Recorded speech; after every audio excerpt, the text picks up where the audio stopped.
Hello friends. अगर आप लोग गूगल पे, पेटीएम या फोन पे या भीम यूपीआई या इस तरह के किसी और यूपीआई प्लेटफॉर्म का इस्तेमाल करते हैं तो ये आज का जो वीडियो है ये आपके लिए ही है। क्योंकि आजकल प्रचलन में बहुत ज्यादा है कि हम यूपीआई पेमेंट का सहारा लेते हैं और जब हम यूपीआई पेमेंट का सहारा लेते हैं तो उसके कुछ गाइडलाइंस हैं, उनको भी हमें ध्यान में रखना होता है। कुछ टैक्स प्रोसीजर्स हैं, उनको भी हमें ध्यान में रखना होता है कि अगर हम इसको इस्तेमाल कर रहे हैं तो इस पे कब टैक्स लगेगा और कब टैक्स नहीं लगेगा। इसको हमें करने के लिए प्रोसीजर कौन सा अडॉप्ट करना है, हमें डॉक्यूमेंट्स कौन से संभाल करके रखने हैं, कब हमसे इसके बारे में पूछा जा सकता है, कौन हमसे इसके बारे में पूछ सकता है, ये सारी चीजें भी हमें पता होनी चाहिए।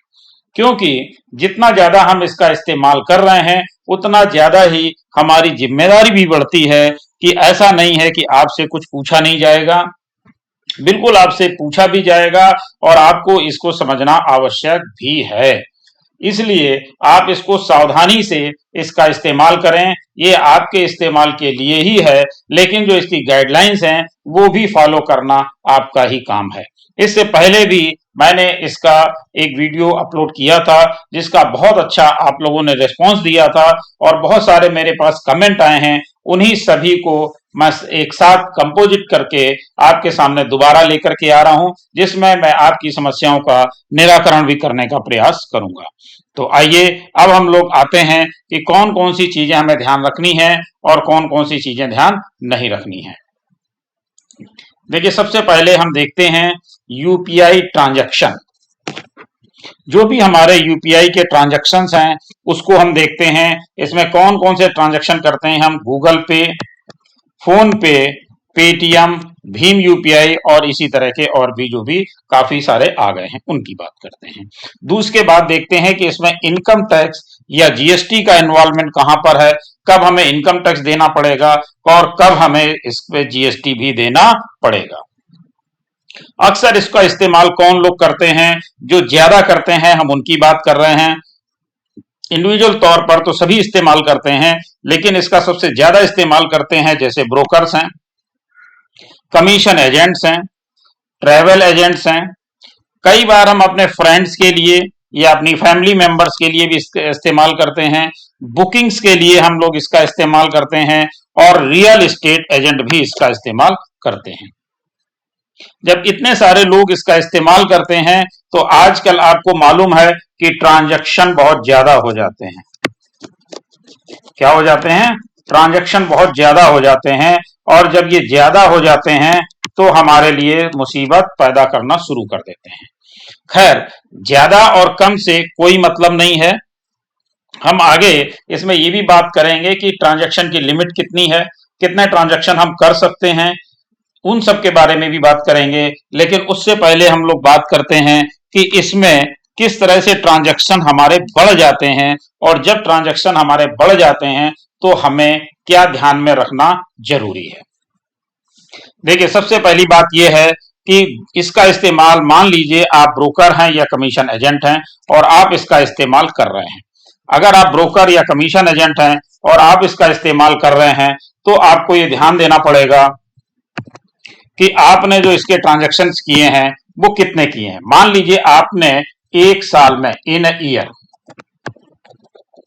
यानी अगर हम इस तरह से इसको समझें कि फाइनेंशियल ईयर 2021 और 22, अभी 22 आपका मार्च समाप्त हुआ है, इसी के बारे में बात करते हैं कि फाइनेंशियल ईयर 2021-22 जिसका असेसमेंट ईयर होगा 2022 और 23।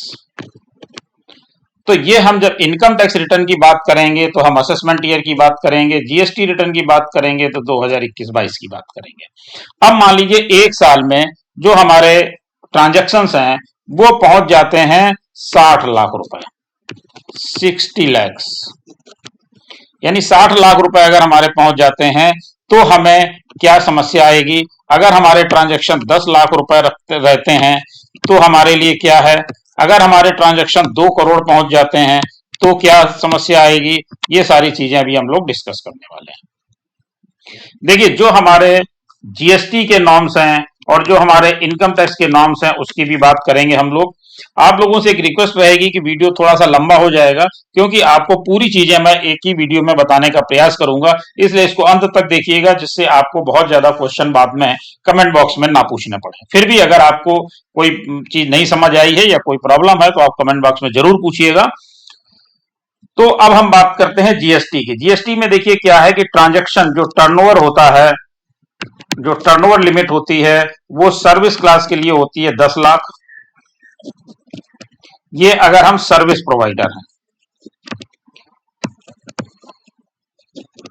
अगर हम गुड्स वगैरह बेचते हैं तो इसके लिए लिमिट है 40 लाख। ये 20 लाख और 40 लाख है। ये कुछ एरियाज में क्या है कि ये 20 की जगह पर 10 लाख है और कुछ एरियाज में 40 की जगह पर 20 है। ये क्या है, ये सर्विस प्रोवाइडर्स के लिए है ये दोनों, और 40 और 20 ये है गुड्स जो सेल करते हैं। तो ये जीएसटी टर्नओवर की बात साथ साथ हमने कर ली। अब हम देखते हैं कि इसको टैक्स में कैसे लिया जाता है और कैसे टैक्स जो ऑफिसर्स हैं वो कैसे हमें ये समस्या पैदा कर सकते हैं। देखिए, अगर हमारा टर्नओवर 10 लाख रुपए है, यानी साल में जो हमने यूपीआई के माध्यम से ट्रांजैक्शन किए हैं वो ट्रांजैक्शन हमारे 10 लाख रुपए के हैं। अब जब 10 लाख रुपए के हमारे ट्रांजैक्शंस हैं तो हमें क्या है, 10 लाख के ट्रांजैक्शन अगर हम मान लीजिए कमीशन एजेंट हैं, ब्रोकर हैं, तो उस कंडीशन में क्या है, अगर आपकी एरिया में 10 लाख रुपए और 20 लाख दोनों ही के में से कोई एक लगेगा जीएसटी के लिए, तो हम मान के चलते हैं कि आपके स्टेट में 20 लाख रुपए का टर्नओवर लिमिट है तो आपको 10 लाख रुपए के ट्रांजैक्शन में कोई दिक्कत नहीं है। लेकिन अगर आपके स्टेट में जीएसटी के टर्नओवर लिमिट 10 लाख रुपए है तो आपको जीएसटी डिपार्टमेंट भी नोटिस दे सकता है। देखिए, इसके मैं सारे निराकरण बताऊंगा, आपको कोई घबराने की जरूरत नहीं है कि जो मैं लिमिट बता रहा हूं उससे आप परेशान हो जाएं। परेशान बिल्कुल भी होना नहीं है, केवल आपको समझना है और उसको फॉलो करना है। ठीक है।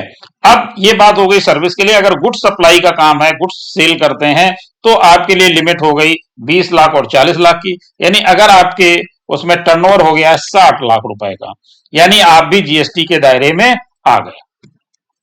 अच्छा, अगर हमारा टर्नओवर 2 करोड़ हो गया तो हम ऑलरेडी जीएसटी के दायरे में हैं ही। अब बात करते हैं इनकम टैक्स की। इनकम टैक्स में क्या है, अगर इनकम टैक्स के दायरे में हम कब आ जाएंगे। देखिए, इनकम टैक्स में क्या है कि इनकम टैक्स डिपार्टमेंट को सबसे पहले जो इंफॉर्मेशन जाती है वो जाती है बैंक के थ्रू। क्योंकि आपके दिमाग में एक बात ये भी होगी, यानी जीएसटी डिपार्टमेंट या इनकम टैक्स डिपार्टमेंट को इंफॉर्मेशन कहां से जाती है, इंफॉर्मेशन जाती है बैंक से। आपके दिमाग में ये होगा कि कैसे उनको पता चलेगा कि हमारा टर्नओवर इतना है, तो टर्नओवर उनको पता चलेगा बैंक से, क्योंकि जो सेविंग अकाउंट है, सेविंग अकाउंट में 10 लाख के ऊपर से जो ट्रांजैक्शंस हैं उसकी इंफॉर्मेशन इनकम टैक्स डिपार्टमेंट को चली जाती है और जीएसटी डिपार्टमेंट को भी चली जाती है। इसके अलावा अगर हमारे पास करंट अकाउंट है तो 40 लाख से ऊपर की जो इंफॉर्मेशन है वो जाती है। तो हमें ये ध्यान रखना है कि जो हमारे ट्रांजैक्शन हैं, अगर हम सेविंग अकाउंट में कर रहे हैं तो हमें ये 10 लाख से कम रखने हैं, अगर करंट अकाउंट में कम ट्रांजैक्शन कर रहे हैं तो 40 लाख रुपए से कम करने हैं। किसको कम करने हैं, उन लोगों को कम करने हैं जो जीएसटी यानी अपना या तो जीएसटी में रजिस्टर्ड नहीं है और आईटीआर फाइल नहीं करते हैं। ठीक है, जो इस तरह के लोग हैं जो आईटीआर फाइल नहीं करते हैं या जीएसटी का रजिस्ट्रेशन जिनके पास नहीं है, उनको ये कोशिश करनी चाहिए कि सेविंग अकाउंट में 10 लाख से कम का ट्रांजैक्शन और करंट अकाउंट में 40 लाख से कम का ट्रांजैक्शन करें। अब बात आती है कि जिन लोगों के ट्रांजैक्शन इतने ज्यादा हैं, तो अगर वो जीएसटी और इनकम टैक्स डिपार्टमेंट में रजिस्टर्ड हैं तो उनको इन ट्रांजैक्शन से कोई परेशानी नहीं है। अब बात आती है कि ट्रांजैक्शन से परेशानी किसको होगी। ट्रांजैक्शन से परेशानी उसको होने वाली है कि अगर आपने ट्रांजैक्शन तो किए हैं लेकिन ट्रांजैक्शन का ब्यौरा नहीं रखा है। मतलब ट्रांजैक्शन आपने कर लिए लेकिन ट्रांजैक्शन का ब्यौरा आपने नहीं रखा है, तो ट्रांजैक्शन का ब्यौरा जब नहीं रखेंगे आप तो आपको परेशानी हो सकती है। ट्रांजैक्शन के ब्यौरे में आपको क्या रखना है, केवाईसी। केवाईसी किसकी रखनी है? एवरी ट्रांजैक्शन की।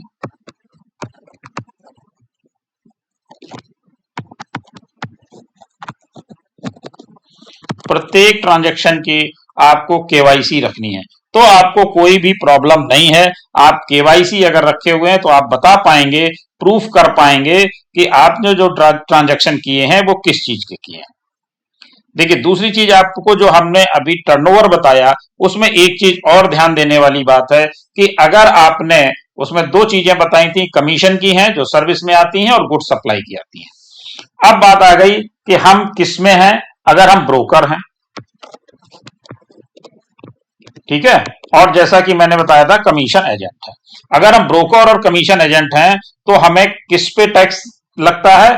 कमीशन पे या ब्रोकर पे, ट्रांजैक्शन पे नहीं लगता। यानी कमीशन पे या जो हमें ब्रोकरी मिली उस पे।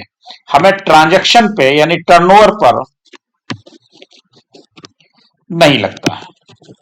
तो टर्नओवर हमारा हुआ 10 लाख का या 20 लाख का, तो आपको परेशान होने की जरूरत नहीं है, क्योंकि आपने कमीशन पे काम किया हुआ, कमीशन पे टैक्स लगता है। ठीक है, लेकिन जब टर्नओवर आपने किया है और टर्नओवर को आप केवाईसी नहीं दे पाते, प्रूफ नहीं कर पाते, इसका आपके पास कोई प्रूफ नहीं है और केवाईसी आपने नहीं रखी है, तो इसकी गिनती किसमें हो जाएगी? टर्नओवर में। किसकी गिनती टर्नओवर में हो जाएगी? जो आपने ट्रांजैक्शन किए हैं। देखिए, बहुत ध्यान से समझिएगा कि यहां पर आपको क्या ध्यान रखना है। जो आपने ट्रांजैक्शंस किए हैं वो गणना आपकी टर्नओवर में हो जाएगी। अगर आपने इसका प्रूफ दे दिया कि जो हमने ट्रांजैक्शन किए हैं उसकी केवाईसी रखी हुई है। अब उसको एक एग्जांपल से समझ लेते हैं। किसी ने आपसे टिकट बुक कराया 10,000 रुपए का, ठीक है, कमीशन आपको मिली उसमें 500 रुपए।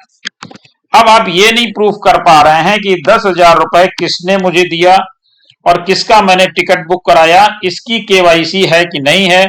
अगर नहीं है तो आपका टर्नओवर हो गया 10,000 रुपए। अगर आपने इसका प्रूफ दे दिया तो आपका टर्नओवर बचा 500 रुपए।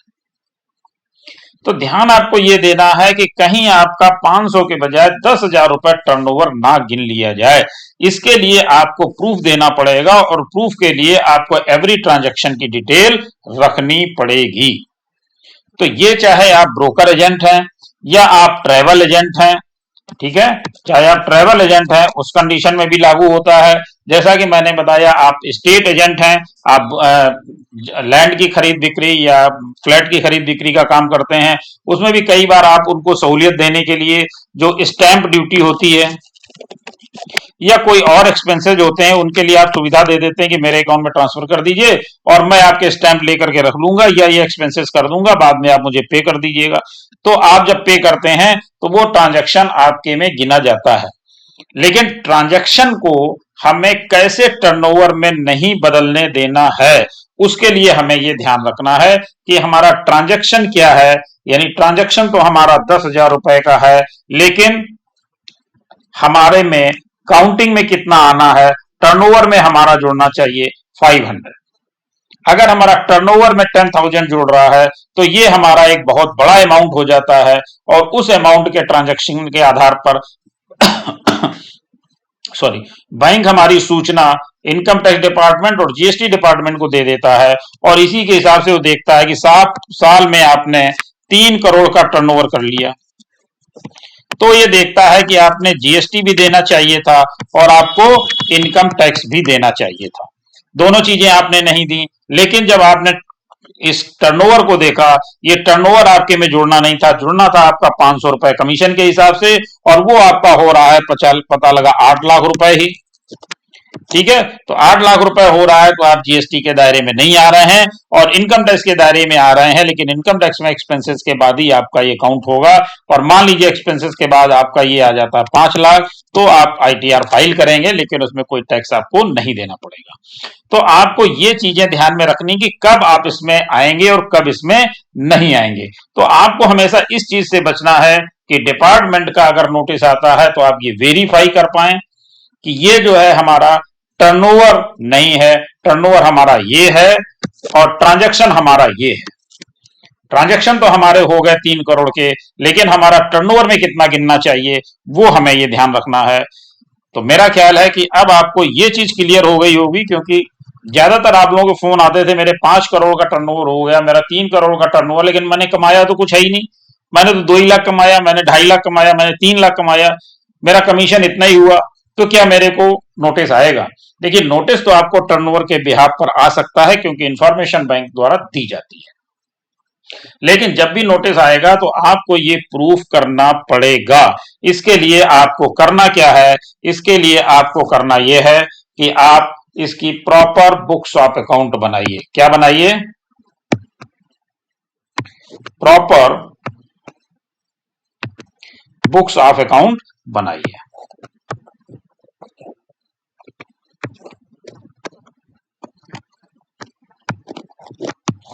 अगर आप ये प्रॉपर बुक्स ऑफ अकाउंट नहीं बनाते हैं और केवाईसी सबकी मेंटेन करके नहीं रखते हैं, तो आपके लिए ये एक समस्या का कारण हो सकता है। तो जो भी ट्रांजैक्शन आप करें उसमें डरने की जरूरत नहीं। यूपीआई आप कितना भी करें, एक दिन में आप कितना भी यूपीआई कर सकते हैं, कितने भी ट्रांजैक्शन कर सकते हैं, कोई लिमिट किसी चीज के लिए नहीं है। ये केवल लिमिट आपके बैंक पर वेरी करता है, बैंक टू बैंक वेरी करता है कि बैंक आपको कितनी सुविधा देता है और कितनी नहीं देता। लेकिन अगर हम टैक्स के लिहाज से देखें तो इसमें कोई भी दिक्कत नहीं है, आप कितने भी ट्रांजैक्शन करिए, बशर्ते कि आपको ये ध्यान रखना है कि एवरी ट्रांजैक्शन का आपको केवाईसी रखना है, प्रॉपर बुक्स ऑफ अकाउंट्स रखना है, आपको टर्नओवर और अपना कमीशन यानी प्रॉफिट अलग अलग बताना है, तभी आपको इस समस्या से निजात मिल सकती है। अगर आप प्रॉपर डॉक्यूमेंट नहीं रखते हैं तो आपके लिए यह दिक्कत हो सकती है। इसलिए आपसे रिक्वेस्ट है कि प्रॉपर डॉक्यूमेंट्स जरूर रखें, केवाईसी जरूर मेंटेन करें, प्रॉपर बुक्स ऑफ अकाउंट जरूर रखें। आपको कभी भी कोई भी समस्या का सामना नहीं करना पड़ेगा, इसलिए आप इन चीजों को जरूर से जरूर ध्यान में रखें। Thank you.